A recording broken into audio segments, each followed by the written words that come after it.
Perek Tetvav, second half of Perek Tetvav in Mishlei, Pasuk Tetzayim. Tov me'at bi'yirat Adonai me'otzar rav u'mehuma bo. The literal translation is, it's better to have a dinner of herbs, of plain vegetables, where love is, than a fat ox and hatred within it. The simple idea here is, it's better to have a little, but to have love, to have a good relationship. It's okay to be poor in a sense, but if you have a strong relationship with your spouse, actually that's the next pasuk. That's the pasuk that says Tov aruchat yerak v'hava sham. This pasuk is as follows: Tov me'at birat Hashem. Better is a little with the fear of Hashem than great treasure and trouble with it. Yeah. They're both related. We're talking about a situation where one has a little bit that he earned, but he earned it in the right way. He did not steal it. It's birat Hashem.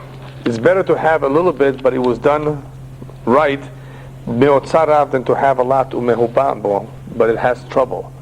In other words, it was not legal what he did to acquire the wealth. One who has a little bit and he's happy, he's content with what he has, is a much happier person. He has no worries. One who has done things not in the proper way, not legally, he has a lot what to worry about. So that's what he's saying here. It's better to have a little, but you know that little was done beyigia kapecha, with your own hands. You didn't take it from anybody. That's called birat Hashem, with the fear of Hashem. Me'otzar rav, from having tremendous amounts of property, but it was done in an illegal way. A person who does things in an illegal way will not really have ever menucha, always worried that maybe it's not going to remain with him. Whereas one who does things in the right way, he has yirat shamayim, he has nothing to worry about, even if it's a little. Rabbis emphasize the point of being sameach v'chelko, to always be content with what you have, than those who, for example, who are always unhappy, always trying to become richer and richer, they're never happy. So it's best to have a little and be satisfied with it, than to always continuously pursue and trying to get more and more, because that will never lead to contentment. A person who's never happy will always think he can get more, he can earn more, he's not doing enough. That is one idea over here. This point, however, of Tov me'at birat Hashem is not only talking about an individual himself, it's also talking about in the search of shidduchim.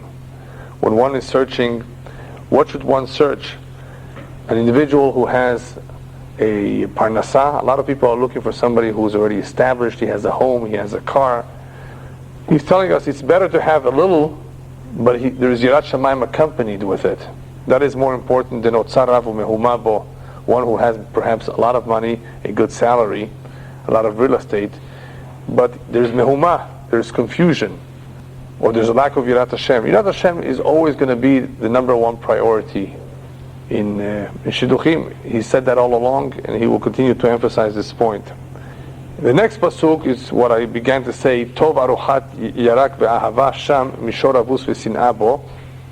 A meal of simple herbs, but there is love, is better than one receiving a fat ox, but there is hatred. What good is all the wealth that one has if one does not have a good relationship, if there's hatred, if there's bickering every single day, there's discord, arguments? Who needs that? Having a simple meal of herbs, was just simple. Maybe chicken once a week, what's about, but the rest of the week it's a very simple meal. No luxuries in the home, no jewelry, but there's ahava. Isn't that better? Isn't that more important? It's not obvious to some people who, when they date, they're looking for somebody who has all this money. In New York, I was told that the girls look out to see in what car you arrive, to take them out. In New York, that's how they judge you. In New York, nobody has a car. No, so what did I do? I came in the subway. No cars. Don't judge me by the car I drive. Like the Jews, they ask what university did you go to? Yeah, also same idea. Another point over here. rabbis tell us that it's better to lead a simple life, not having to borrow money from people, because those who borrow money from people to be able to live beyond their means, a higher standard of living, in the end what happens many times is that they end up fighting or getting into arguments with the lenders. So you're better off having a ruchat yarak, a simple life, ve'ahava sham, but you're in peace with everybody, than trying to get all this money from people to enable you to live on a higher standard of living, but in the end, sinabo. This leads to a lot of arguments, to fights with people. Rabbis tell us, there's an expression in the Gemara, whoever eats aliyah will have to hide in the aliyah. Aliyah is the fat of the sheep. It's very tasty. In the tail, the fat of the tail. In Iran they also eat it. Yeah, sure. It's very tasty, but it's expensive. That's called aliyah in Hebrew. The attic is called in Hebrew aliyah. And they tell us in the Gemara, whoever eats aliyah will have to hide in the aliyah. He will have to hide from the lenders that he borrowed his money to be able to live this kind of life. In other words, whoever gets used to living a life of luxuries by borrowing money from others will eventually have to go into hiding. So it's better to live a simple life. In that way you were able to get along with everybody than having to borrow and later having a hard time to pay those who lend you the money. Another point that I left out in the previous pasuk that is important too, about living beyond one's means, but especially if one does it through betza, through stealing. The rabbis tell us that if a person has a load of avonot, of sins, of all the sins, the one that is most accusing, the one that's the biggest mekatreg, is one who steals. Let's say a person has a whole load of sins, all kinds of sins. The one that will accuse him the most is taking money from other people. It was cheating, it was stealing. That is so some people, in order for them to do certain things, to make a big simcha, a big bar mitzvah, a big brit milah, they can't afford it, so they either do things that are not right, or they borrow money with the intention never to pay it back. Why are they doing it? If you don't have the money, then don't buy it. That should be the rule. If you can't afford it, don't borrow it. Except at home. At home we have no choice. We borrow money from the bank, put a deposit. But it's based on what? It's based on a calculation that they make, the lender hopefully, that based on this man's income, he can afford to repay back the loan. But people do not always make that cheshbon when they buy something on the credit card. Could they really afford it or not? They simply see it that the neighbor has it and they want it too. So it's better to lead a simplistic life, which is a life of much more menuchat nefesh, of calm and ease, than to have a big home perhaps with all the luxuries, besin'avo, but trouble coming out of that. Another idea that is expressed in this pasuk is tov aruchat yarak be'ahava sham. It is better to be treated nicely by someone, even though all he feeds you is a simple meal, but he treats you well, than to be given a whole feast, a fat ox, besin'avo, but with a bad attitude. In other words, people are much happier if they're treated right than what they eat.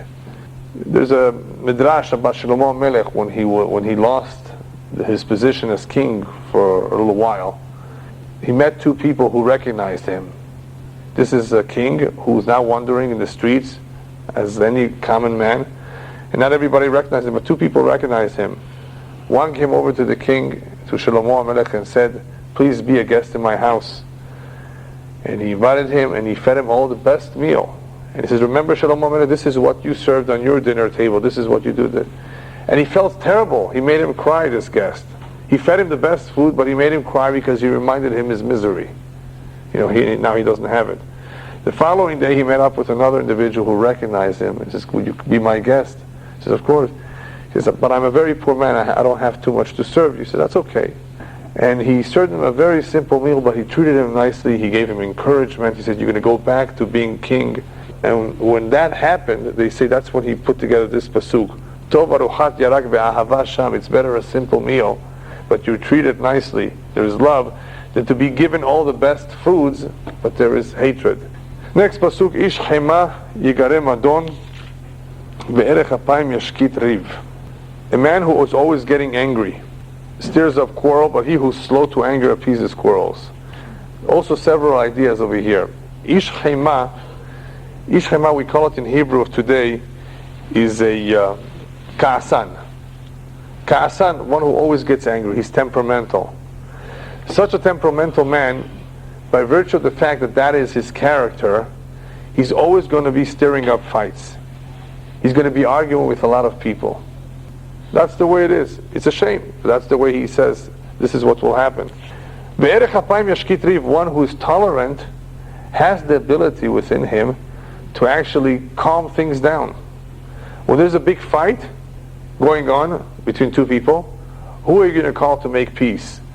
One who's temperamental or one who is calm?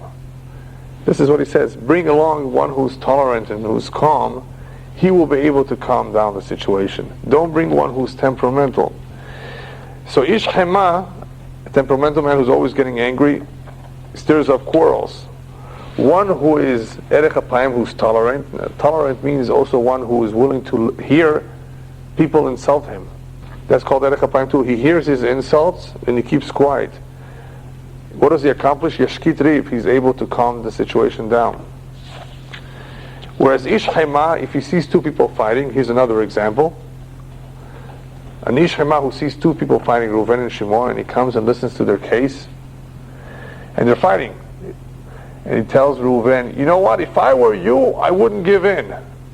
What did he just do? As we say in Hebrew, Wosif shemen lamdura.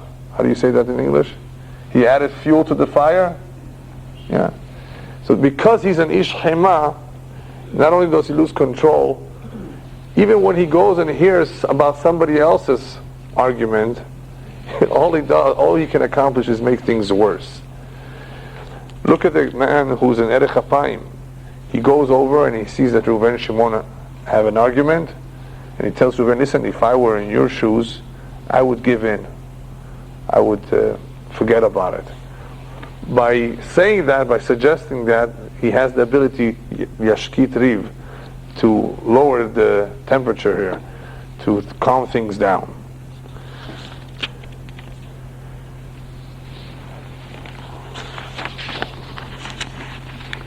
Next pasuk is about the lazy man. Derech hatzel kimsuchat hadek v'orech yesharim selula. The way of the lazy man is like a hedge of thorns.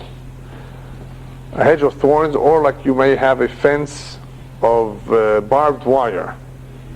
That's the way he describes the way of the lazy man. Whereas the way of the righteous is level or clear. What he's trying to point out over here is that laziness, we just talked about somebody who has a problem with his anger. Now he goes over to the laziness. Laziness is a big problem too, because one who's lazy, there will always appear to be a barrier of thorns in his way. He can barely move, he can barely do anything. There's always a michshol, always an obstacle holding him back from doing things. He's always hesitating, he's always slow, he's barely acting. Ve'orach yesharim serula, those are yesharim who are charutzim, who are diligent, we're not talking about people necessarily who are born with this, remember. These are traits that need to be developed as well. One can become lazy, one can become diligent.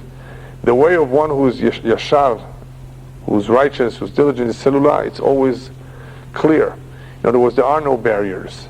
As the rabbis tell us, En davar omed bifnei haratzon, if you really want something, you can do it. Just go ahead and do it. Don't push it off. Do it right away. The road is clear. There are no barriers. There are no fences. So one who is lazy doesn't accomplish a lot. One who is diligent, the derech, the orach, for him is selula, is wide open. The next pasuk is similar to another pasuk that we've had before, but there's one difference. Ben chacham yesamach ab uchsil adam bozeh imo. One has a child who's smart, that brings happiness to the father. But one who has a foolish child that brings shame to the mother. Very similar pasuk that we had before. What's the difference? The first pasuk was talking about parents who are still alive. It brings nachat, as we call it, satisfaction and happiness to one's parent if the child goes in their ways, or it brings a tremendous amount of shame. And here we're talking about after they leave this world, after they have already passed away. The parents are still aware of what's going on with their children in this world, and depending on what their actions are, it could be a tremendous source of nahat, of happiness and satisfaction to them, or it could be a tremendous source of pain if something is wrong. The greatest source of happiness for a parent is to see that his children are doing the right thing. That gives him the most happiness. And the greatest source of shame is not if a person fails in life, but if his kids are not doing what they're supposed to do, because everybody will blame the mother. The mother is being blamed over here because she's the one that raises the children.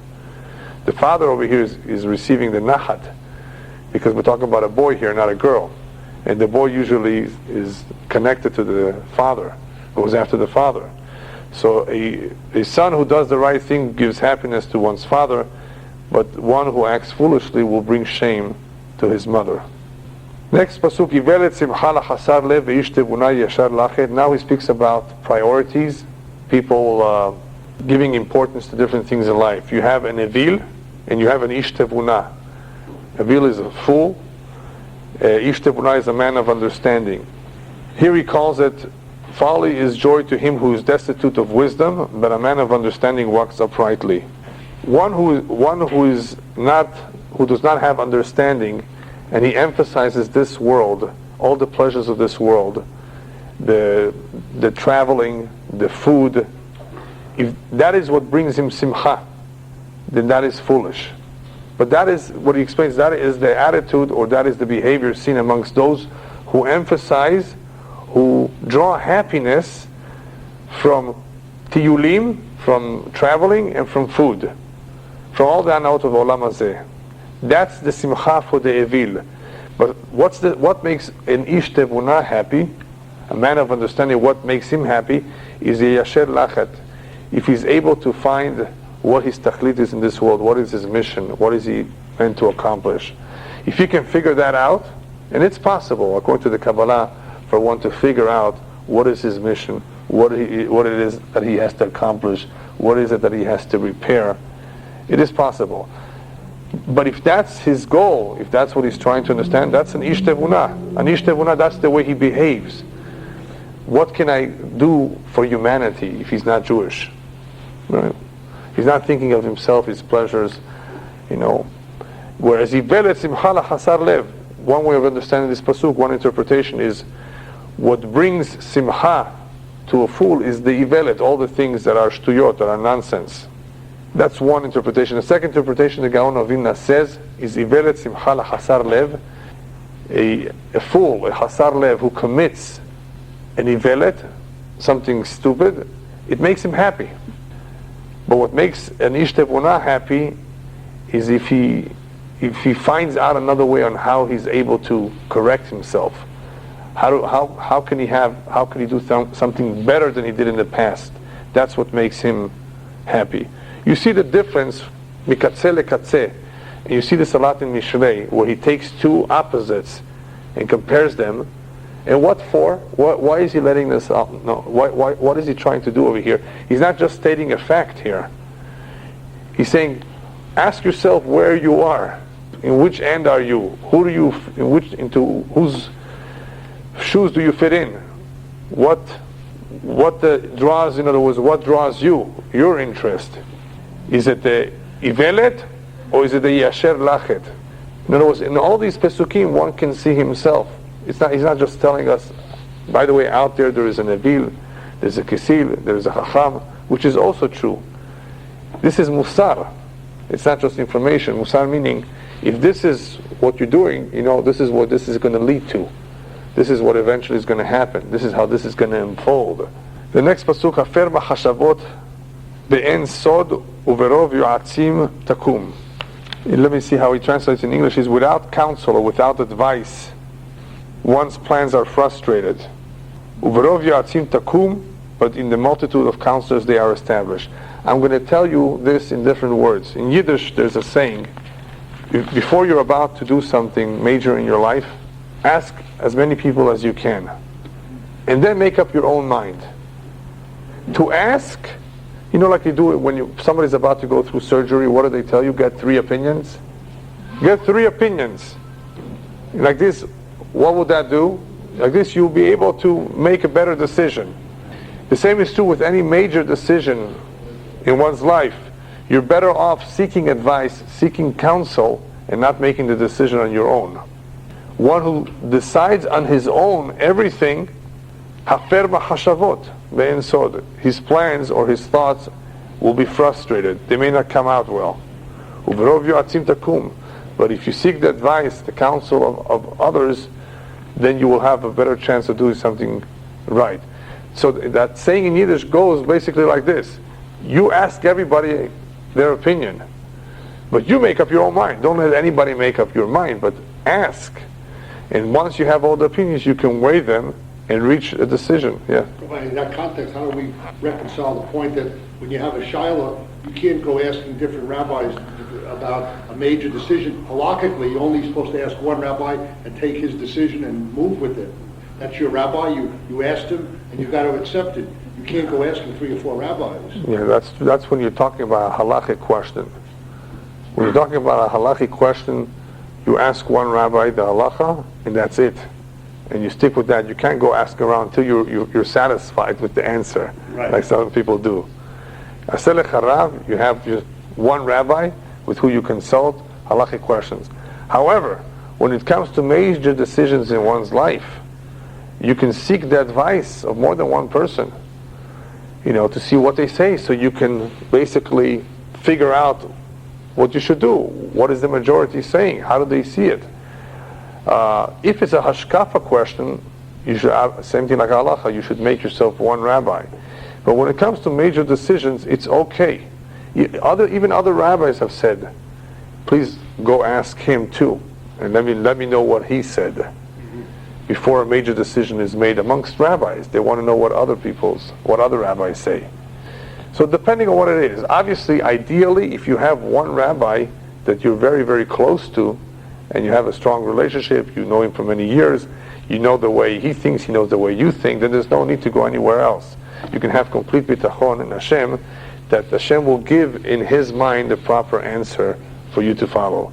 But when one is not as close, when one just knows him a little bit, and one wants to know, should I move to Israel or not? Right? It's a major decision. Or should I change jobs? You may want to get several opinions. It doesn't hurt. That's what the saying in Yiddish is saying. It doesn't hurt. Get everybody's opinion, and then make up your own mind. Sometimes it's no good if you ask too many people, because then you might get more confused. But when the choices are only 2 or 3, hopefully you will have a clear idea.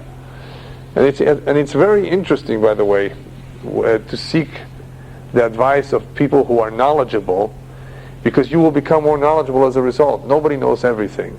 I see this now in the construction. When I ask different contractors, people who are experienced in various fields, all the time you have different opinions. And what he knows, the other one does not know. And what he thought he knew, there's something that he did not know. So once you've asked a number of people, you have a better understanding. And today, in the internet, they have many websites dedicated to products. What are the pros and cons of every product? Should you buy it? Should you not buy it? Compare this with that. Here you're paying more, but you're getting this. There's so many, opinions, but one becomes more knowledgeable and feels better, more secure about his decision once he has spoken to various advisors. The next pasuk, Simcha le'ish b'ma'aneh fiv v'davar be'ito ma tov. A man has joy in the answer of his mouth, and a word spoken in due season, how good it is. Simcha le'ish b'ma'aneh fiv. What brings happiness to an individual? B'ma'aneh fiv, when he's able to speak. So the rabbis tell us there are various ideas here. One of the greatest joys that a person has is that if somebody asks him a difficult question and he's able to respond on the spot.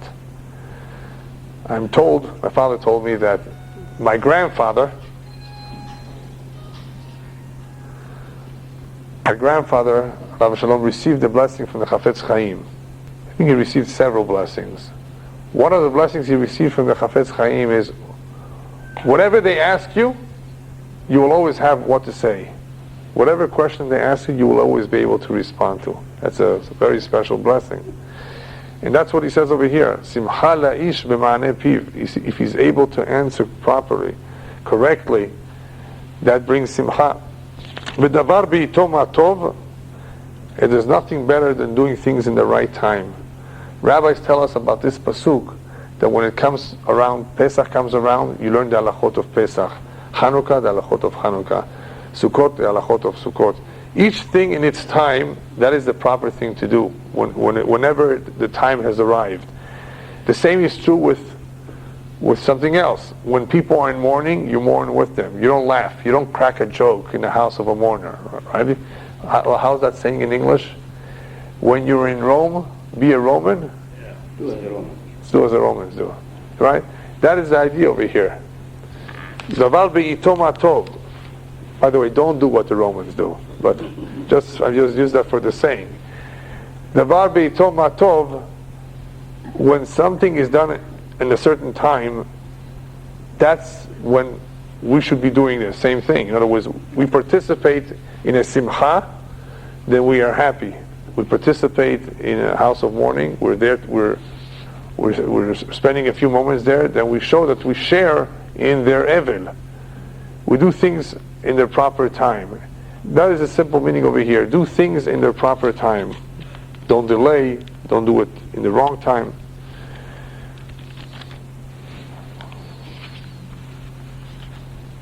Another interpretation here of Simcha Le'ish B'Ma'aneh Piv is one's, we've spoken about I think last week, that one's mouth, one's lashon can bring a lot of encouragement to people, can make a lot of people happy.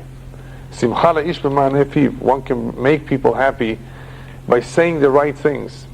Therefore, use your words carefully, whether it's with your spouse or whether it's with your friend.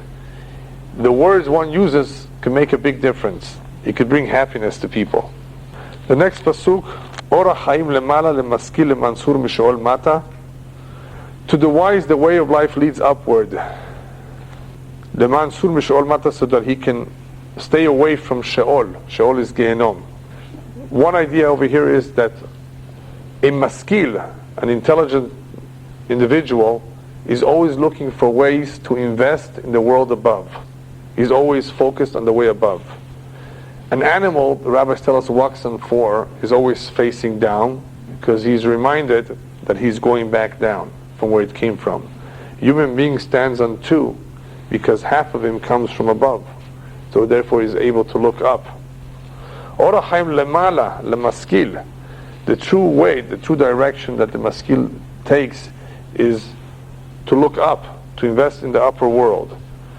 Why? To stay away from Sheol Mata. He wants to stay away from the Gehenom. Therefore, he stays away from all the hanaot, all the desires, all the pleasures of this world, and he focuses on the upper world.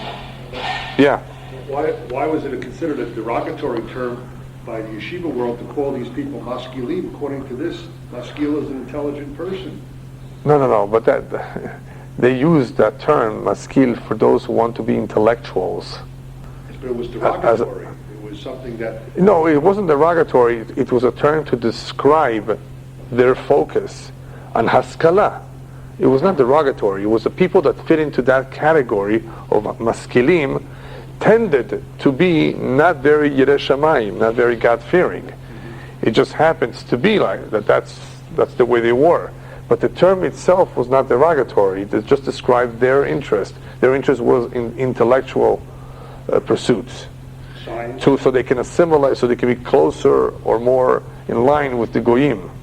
That was very important to them, and therefore they did not follow what the rabbis would say, and so forth. They dressed differently.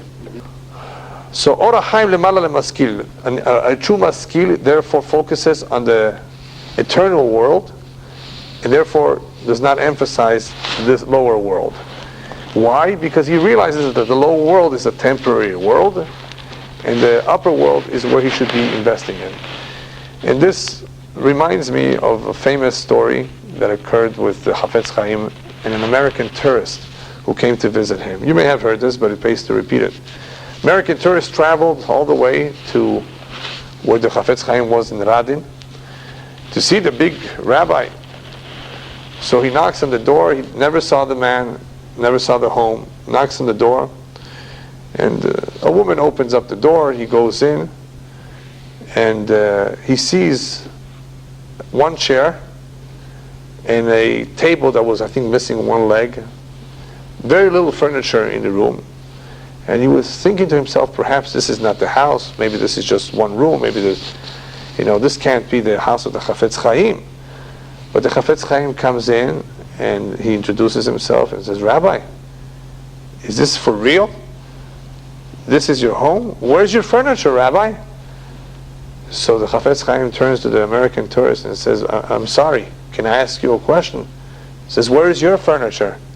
Well, Rabbi, I'm visiting here. I'm a tourist from America. I don't schlep my furniture with me. So Chafetz Chaim said, so am I. I'm a tourist in this world too. What, am I going to bring all this furniture here? I'm not sticking around here forever. I'm visiting here too. What do I need furniture for? See, that's the idea. People think they're going to be here forever. And they buy all the schmunzes, as we call it in Yiddish. You know what schmunzes is? I don't know if there's an English word for that. No, not schmutz, schmunzes. All the junk. Another idea expressed to you by the Gaon of Vilna on this pasuk, maskil. Orach Chaim Lemala Maskil is a maskil always tries to become better and better, growing year by year one more level. He's always going lemala. A Jew should never be the same. Every year we should become better, more spiritual. If Chas v'Shalom one does not get better, he automatically becomes worse. If we don't go up in a level, we go down a level. That's what he says over here. Orach Chaim lemala lemaskil. The maskil always wants to grow, always wants to move on from level to level. Lemansur mishol mata. He does not want to stay in the bottom. He does not want to fall down to the bottom. And that's the way it always is. People who are always becoming better, committing themselves to doing more mitzvot, to become better people, to refine their character, then they grow spiritually. That's called growth. If they don't grow, they go down. You don't stay the same. It's impossible. You either become more lax or you become a better person. And that is the commitments that we're supposed to make, at least on Rosh Hashanah and Kippur, but we don't have to wait till Rosh Hashanah and Kippur. You can wake up one day and say to yourself, from now on, I'm going to be kovea itim la Torah every day, 10 minutes. From now on, I'm going to do the weekly parsha Shnai Mikra V'Echad Targum, as the halakha says, to review it twice, together with the Targum. It's a very good thing. Oh, I'm going to say so many Tehillim every day. That is growth, especially if you stick with it, because that remains part of your routine for many, many years to come. So you have gained something that you did not have last year. But if one does not take upon himself anything, if everything appears to be the same, it's really getting worse. It cannot remain the same, because we become weaker and weaker if we don't do something to become stronger. The next pasuk, actually before we go to the next pasuk, the commentaries also tell us on Orach Chaim Lemala Lemaskil, the one who uses his maskil, his sechel, he goes up. He's able to move up. One who does not use his sechel, but he's very much tied down to the earthly desires of his heart, then he stays down below. In other words, it takes a tremendous amount of sechel to be able to grow. Because we all have our physical needs, and if we don't use our sechel, we won't get anywhere. Next pasuk, Bet geim yisach Adonai v'yatzev gevul almana. The thoughts of the wicked. No, that's the next one. Hashem will destroy the house of the proud, but He will establish the border of the widow. Bet geim, the house of the proud. Those who think that they've bought themselves a big house and they're here to stay. Yisach, HaKadosh Baruch Hu will take it away from them. They will lose even their own home, especially a home that is acquired, as we said earlier, not in a legal way. That the home itself may be taken away. So that's what he says over here. Those who are arrogant, who rely on their in their riches or in their home as their defense, Yisach, that will be destroyed. But he will establish the borders of the widows. What does it mean, the border? The border means the home, the place of where the widow is. Hashem will establish their place. Hashem speaks up for those who have nobody. The widows don't have anybody. The orphans don't have anybody to protect them. So Hashem speaks up for them. So here we have an arrogant man who thinks he has something. So Shlomo says what he has will be taken away, and those who do not have, Hashem will provide for them. And this also reminds me of a story, an incredible story that I may have told you maybe a year ago, about a very wealthy landlord who had as a tenant a widow and orphans. She stopped paying rent. She couldn't afford it. Something happened. And he threatened her that if she doesn't come up with the money, he's going to evict her. Now everybody knows that is a very serious avon, very serious sin, but what could he do? She doesn't have the money. What could he do? He could find somebody to help her out. And that's what the people in the community told him. You know what? We're going to help. We're going to find somebody. You find somebody. Let's help this woman put her back on her feet so that she can afford to pay the rent. Wait and don't evict her yet. That's all they ask him. That's all they asked him is give her some time. Give her some time. It can happen to anybody. That's what chapter 11 is all about. Reorganization of your debts. You don't have the liquidity. You can't. Give her the time. And they really tried to get her some help, the community, but they couldn't. They really couldn't get her some help, and he was impatient. And he said, if you don't pay, I'm going to kick you out. So this is already the middle of the winter. It started snowing. And he said, well, I'm not going to kick her out, but I'm going to remove the roof of the house. So it should snow inside. And this way they will be forced to leave on their own. He didn't want to kick them out with the marshal. So he did it in this way. He removed the roof. It snowed inside the house, and they were forced to leave. The Chafetz Chaim says, I'm sure something will happen to this individual. He's not going to get away with it so easily. But for some reason, this man continued to be very successful in his business for many, many years. And everybody was wondering, nothing ever happened to him for such a serious offense, to remove a widow and her kids from a house in the middle of the winter. But at the end, something did happen to him. There was a magifa, there was a plague in the city, and he died in the plague. He was a young man, he died, and because it was a plague, he was in the street where he died. Nobody approached his body to bury it. Nobody even wanted to touch it. As you know, it's very contagious. He was left out in the street, and guess what? It rained on him. It snowed on him. Exactly midah keneged midah. What happened to the widow exactly happened to him. It became so bad, the body was there so long, with all the rain and snow on him, that it was so bad that his elderly father, who was over 80, had no choice but to go with his own bare hands to drag his son's body from the street and bring it to burial. Yes? I don't understand why the widow becomes his problem. I don't understand why he committed an avera. I don't understand how he afflicted the widow. If you afflict the widow and an orphan, that's one thing. He afflicted her. How? She didn't. Since when does the widow become his charge in life? It does not become the charge. That's why I said he was not patient. I emphasize the fact that he was not patient. He didn't give her the time. The community at some point would have helped her. She would have been able to find a new job. The problem was here twofold. He did not give her the time, plus in the way he did it. He removed the roof.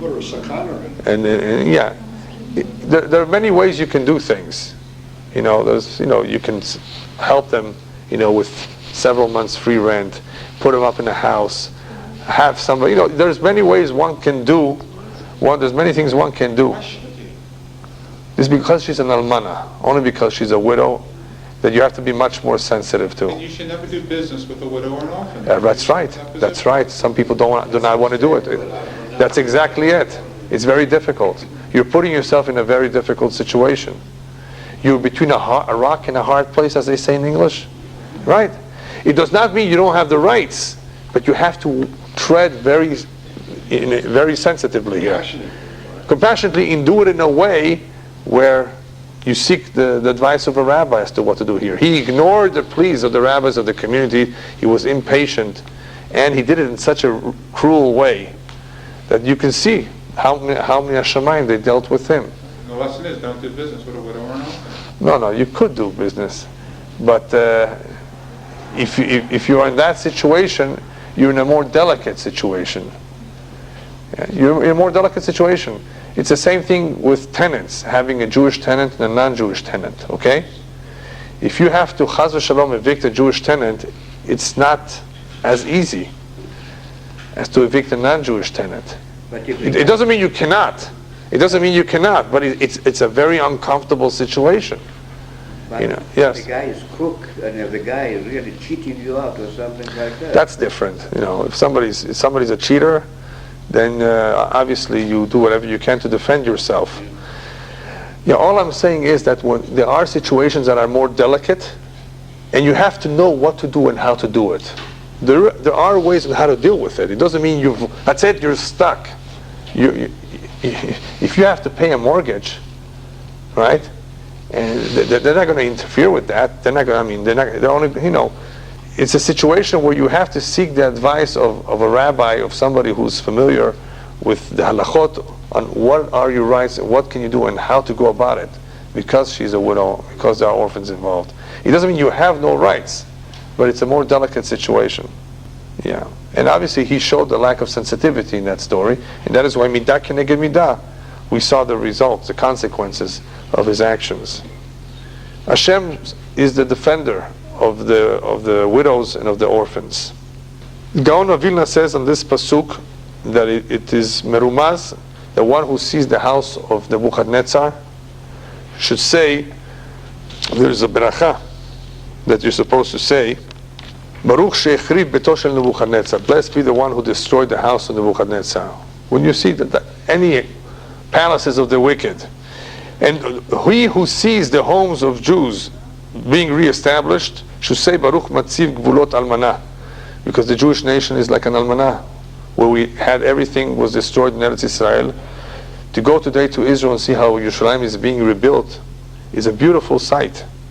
And one should say, in a sense, Baruch metziv gvulot almanah.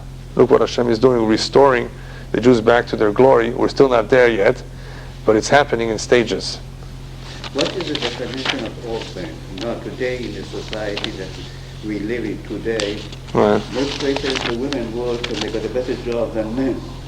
Yeah. If their father still passed away, An orphan is only one who cannot defend himself. A young child usually. it could be One who's already. or could be motherless. Everybody who is past 75 is usually an orphan by then, right?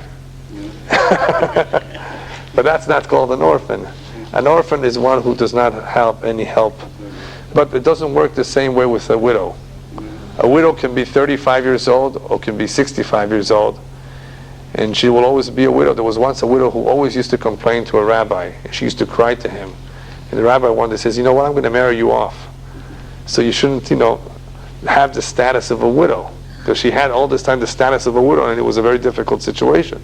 So I'm going to have to marry you off, so that you don't have that, that status anymore.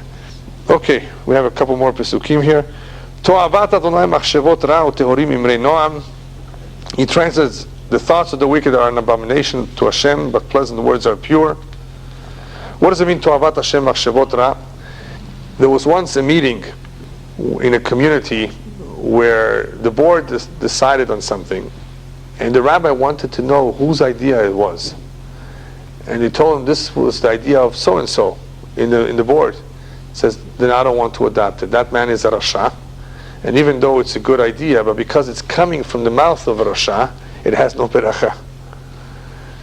Even though it was a good idea, but because it came from him, he's the one that came up with it, and he's a rasha, then I don't want to adopt it. So to'avat Hashem machshavot ra. Kadosh Baruch Hu does not like the machshavot of those who are evil, even though there may be good ideas, but it's coming from them. U'tehorim imrei noam. But those who are pure heart, people will accept their words. The words will be well received because it's coming from pure hearts. Pasuk Chavzayin, Ocher beto botzea batza v'soneh matanot yichyeh. Famous pasuk. He who is greedy of gain troubles his own house, but he who hates bribes shall live. Ocher beto botzea batza. What's ocher beto? A person destroys his home if he creates his home, builds his home with money that he took from others. He stole the money. Rabbis tell us that we're talking about an individual shema'achil et yeladav nevelot utrefot. A father or a parent who feeds his kids non-kosher food, he is destroying his own home because he is giving them all this non-kosher food that will affect their neshama. That's a form of ocher beto, destroying one's home. So one who steals, that's what botzea betza is, it's like he gives them nevelot utrefot, because he's building his home from money that he stole. That money has no beracha. Therefore that house will not last. V'soneh matanot yichyeh. The one who hates gifts will live. What's the connection over here? There's a very simple connection. There are some people who like to steal. That's their yetzer hara. One who does not like to receive favors from people, does not want to accept gifts from people, he for sure will never come to steal. If he doesn't like to accept favors, then he for sure will not come to steal. You see, that's the connection here. Why does it say Yehyeh, he will live?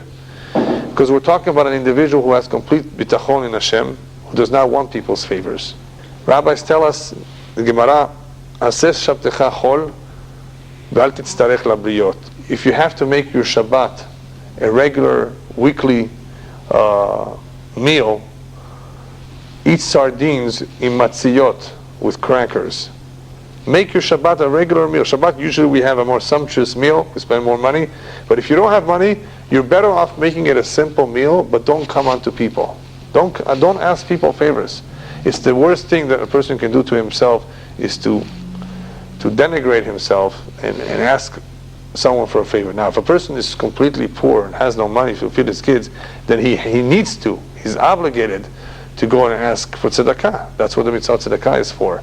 But if he can get along, he's struggling, but he can get along just fine. He just has to lower his standard of living. He has to make his Shabbat sardines with crackers. Do that and don't come unto people. Don't ask people for favors. There was many stories. I'll tell you a quick little story. There was once a rabbi who was very, very poor, and he had nothing. And Sukkot was coming.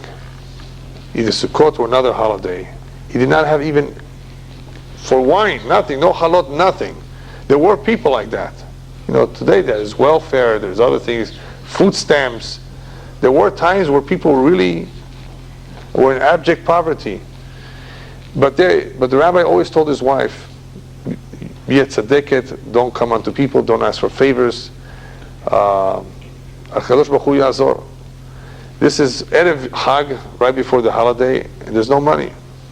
And the rabbi warns his wife before he goes to shul, please, don't succumb to your yetzer and go ask the neighbor for halot and wine and candles. Please don't. It will be okay. You know, what can we do? I don't want to do that. He goes to shul, and he stayed late because he was ashamed to go back home with everybody because they will see that there's no light in his house. They're going to ask him questions. So he went the last one. As he's approaching the house, he sees there's light.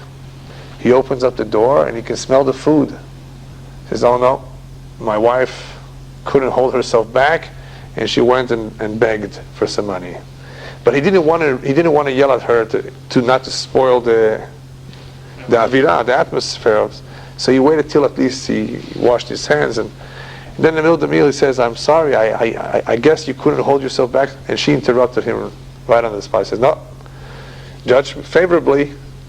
Baruch Hashem, as I was sweeping the floor, I found an old shirt or whatever it was, and in those days many of their clothing, they had silver buttons. That's the way they used to make them.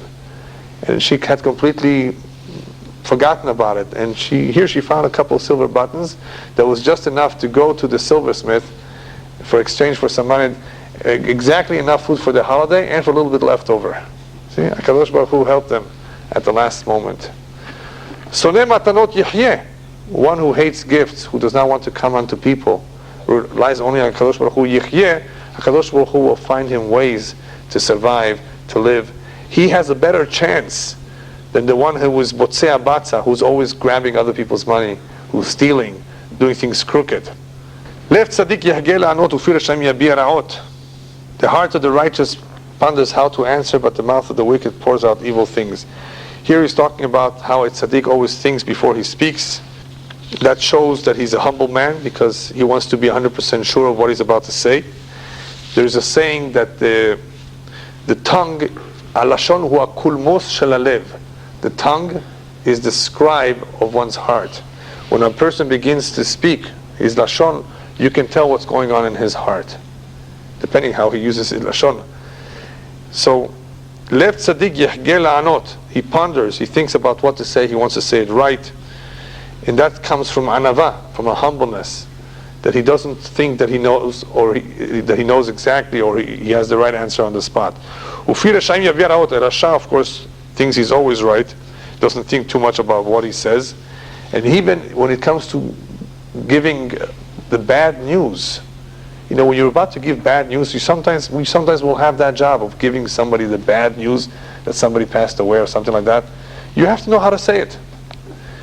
Rashaim yabia ra'ot. A wicked man does not think twice. He just says what's on his mind. And that's not right. Rachok Adonai merashaim utfilat tzadikim yishma. Hashem is far from the wicked, but he hears the prayer of the righteous. Here we're talking about hashgacha. Not only the prayer, Hashem not only does not listen to the prayer of the wicked, but his hashgacha is removed. His divine providence is removed from them. They don't see that HaKadosh Baruch Hu is helping them. HaKadosh Baruch Hu removes his hashgacha from the reshaim. But to the prayer of the tzaddikim he listens to. What's the chidush over here? That's obvious. The chidush here, what's interesting here, is that the commentaries say that HaKadosh Baruch Hu listens to the prayer of the tzaddikim, even if it's a prayer about a rasha. HaKadosh Baruch Hu, help that man who's not so rich, who's not so righteous. Help him, that he should have a refuah shelema. Because the prayer is coming from a tzaddik, Hashem may just listen to that prayer, even if it's about a rasha, about somebody who's not so religious. That's how powerful the prayer of a tzaddik is. The next pasuk is Me'or einayim yisamach lev shmuah tova tidashen atzem. The light of the eyes rejoices the heart, and a good report makes the bones fat. Me'or einayim yisamach lev, the rabbis tell us, en simcha ke'atarat hasfekot. The greatest joy that one receives is when his doubts are removed, when he has no more doubts, when things clear up to him. Me'or einayim, things clear up, they brighten up. Yisamach lev, that brings joy. In the same way that the eyes light up, and that brings happiness to one, the same thing is with good news to dashen atzem. It feeds the bones. It makes the bones healthy to bring somebody good news. And this has to do with attitudes and how we say things. You know, like they say in English, is the cup half full or half empty? You know, that's a small example of saying something that will make somebody feel good. Instead of saying it's the same idea, but saying it in the wrong way. Shmuah tova, good news. What? The optimist and the pessimist. Also, sure. Shmuah tova, bringing good news, is a mitzvah to bring somebody the good news, because it's tedashen atzem. It helps one's bones. In other words, it's healthy to the body. Ozen shoma'at tochachat chaim b'kerev hachamim talin. An ear who listens the reproof of life abides among the wise. What that's talking about is one who is always willing to listen to musar. Because he's always willing to listen to musar, then he will always pursue the musar. Some people stay away from musar, they don't want to hear rebuke. One's attitude is to listen to the tochacha, to listen to the musar.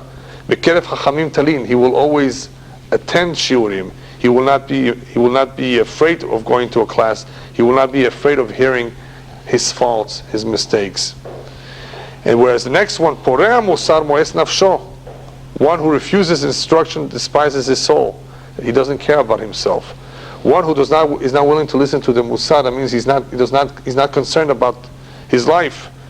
Whereas v'shomea tochachat koneh lev, one who listens to musar acquires a heart, acquires a new heart, a new understanding of what to do in life. Perhaps until now I was wrong. Imagine somebody who goes and finally gives in and takes his tefillin at the age of 80 to a sofer. Until now he was stubborn. He didn't want to take it. The Sofer tells him they're pasul. 67 years putting on tefillin pesulot. Or at least, Baruch Hashem, at least now, you may have a year or two until you leave this world to put on tefillin kesherot to fulfill the mitzvah. Look what the stubbornness did to this man for 67 years. That's what it means. Porei musar moes nafsho. Either you care about yourself or you don't care about yourself. Shomea tochachat koneh, if you want to acquire a new heart, then you go and listen. And finally, yirat Adonai musar chokhmah v'lifnei chavod anava. The fear of Hashem is instruction in wisdom, and humility is before honor. What that means is the way to acquire yirat Hashem is through musar and chokhmah. And as I've always pointed this out, I guarantee you, anybody who learns all the midrashim, all the halachot, all the gemarot, all the zohar, even if he started out as a reform rabbi, I can almost guarantee you that if he goes through all of that, there will be yirat shamayim in him. He will acquire some of it. It will stick to him. Because yirat Hashem comes from musar and chokhmah. You don't just wake up one day and you have yirat shamayim. You don't just wake up one day and become about teshuvah. You hear something, you're impressed, you read something, you're inspired, and that's what leads to yirat Hashem. V'lifnei chavod anava. And true kavod comes from humbleness. People don't just get kavod for no reason. One who pursues kavod, as the Rabbi tells in Pirkei Avot, the kavod will run away from him. Who receives kavod? Ha-mechabed et habriyot. He who gives kavod to others. He who is respectful of others. He who cares about others. That's what leads to kavod. And that's the meaning over here. V'lifnei chavod anava. That before kavod comes anava. In other words, a person who is humble, he is the one that is able to acquire kavod. Just want to finish with what the Gemara says about taking a child to the Bet Midrash. There was a woman, a mother who took her baby, I think it was Rabbi Tarfon's mother, or Rabbi Yeshua's mother maybe, who took the baby to the Bet Midrash so that his ears can hear the words of the Chachamim, and hopefully he will grow up to be a big tzaddik, Tamid Chacham. And even scientists today agree that even though a child, an infant, is young, is small, and doesn't appear to be gaining anything from his surrounding, something does enter him, something does stick to him. And therefore, the earlier you expose a child to the musar, to the tochacha, to the chokhmah, the better his chances is that when he grows up, this will remain with him. And that is the meaning over here of ozen shomat, as we said before, tochachat chaim, b'kerev chachamim talin. If the ozen got used to hearing a lot the words of the chachamim, eventually b'kerev chachamim talin. And you know what happens? A lot of time kids are not so interested when they're teenagers. They don't want it. Give it to them. Let them have even a little bit. Something will stick to the ozen. The ozen will absorb it. And even though you don't see major changes in the child's life now, he has heard it once upon a time. You know what? When he becomes a young adult, when he becomes a young man, married with his own family, all of that he got from the past will be put into action. He was not put into the action before because he was a teenager. He was wild. He had other interests. He was distracted. But whatever he received and whatever the parents gave him early on, Bezrat Hashem would make a tremendous difference in his life. It will leave a roshem, it will leave an impact. So therefore, even though our words are not being heeded, don't give up. Say it anyway. Because he hears it. It's in his subconscious mind. And hopefully, Bezrat Hashem, one day, he will wake up and use it to his benefit.